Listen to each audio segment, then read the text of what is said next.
To make a notebook public in NotebookLM, start by opening NotebookLM and signing in with your Google account.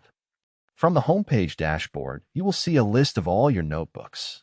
Select the notebook you want to make publicly accessible. Next, click the Share option or open the three-dot More Options menu next to the notebook. This will open the Sharing Settings panel where you control access and visibility for that specific notebook. Inside the sharing settings, check the current access level. By default, notebooks are set to restricted or private, meaning only you can view them. To make the notebook public, look for an option that allows link sharing and change the access setting to anyone with a link if this option is available on your account. After enabling link access, choose the permission level.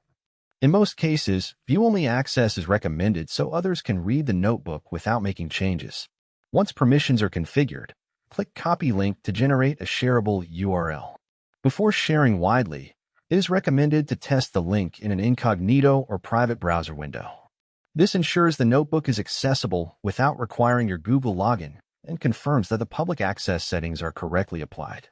If the link opens successfully, you can now share it with others.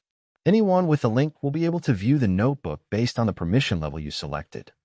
However, if you do not see an option to make the notebook public or enable anyone with a link, your Google Workspace or school account may have restrictions.